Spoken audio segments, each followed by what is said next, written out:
Bad Boys Ride or Die comes to us from the directors of Bad Boys for Life, the third film, which will always feel like the fourth film in my head because it has four in the title, even though it's spelled differently, and it's just going to confuse me forever, and I'm going to have to deal with it. So when Mike Lowry and Marcus Burnett's former captain is implicated in corruption, they have to work together to clear his name while their own friends and colleagues begin to suspect their involvement as well. When it comes to the Bad Boys movies, I have a very unique experience with them in that I have no nostalgia for the first two. I saw them very late and enjoy them for what they are, but they were never like my favorite 90s, in the case of Bad Boys 2, early 2000s action movies. But when it comes to Bad Boys for Life, I found that to be my favorite because I thought the stakes were the best for the characters. I thought that the story was the most coherent of the three, and I found the action to be the most exciting of all three. But that's not the same for everybody. Not every Bad Boys fan liked the third one as much as the first two. In fact, I think I might be in the minority, even though it got the best critical reviews by far. So if you liked Bad Boys for Life, I cannot imagine you not finding enjoyment in Ride or Die.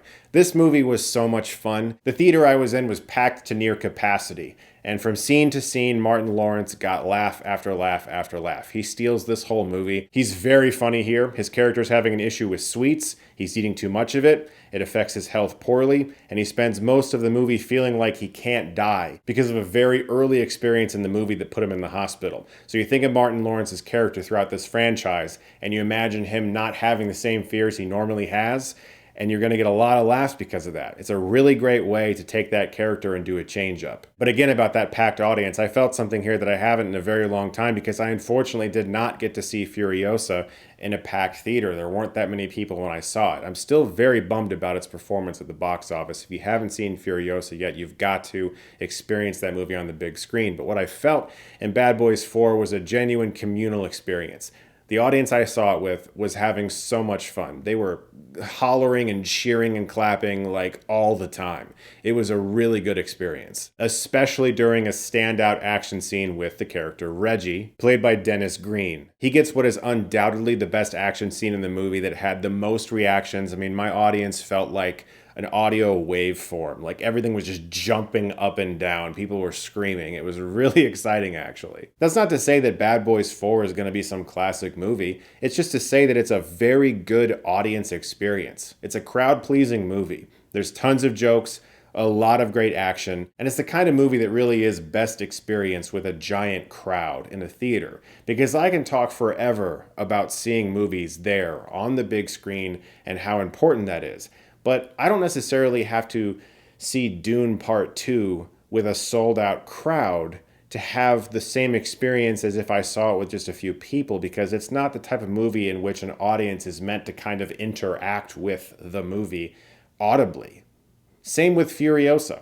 I am all about the theater experience, how great the visuals and the sound are. You'll never experience that anywhere else. But Bad Boys 4 is the kind of movie where having as many people laughing and cheering around you as possible is going to make your experience better, and you're not going to get that at home if you wait for streaming. It's just not going to happen. Something else I really liked is that they didn't abandon a storyline they set up in the third film, that Mike has a son.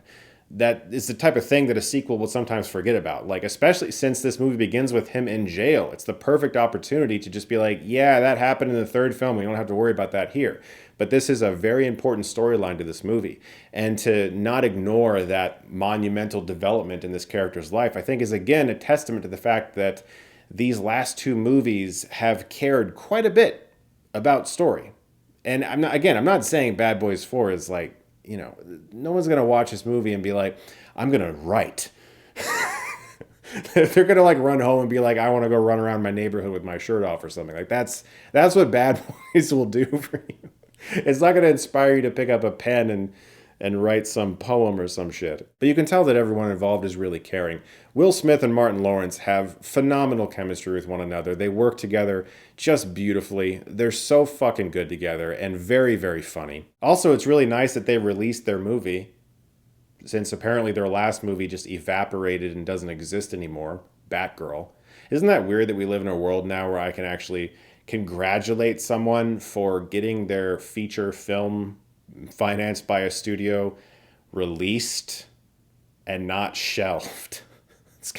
That's actually very sad. Just like the last one, this movie does a really good job at going into the pasts of these characters, rooting around in there, and finding compelling character dynamics to make their lives shitty for a few hours so we can be entertained by that.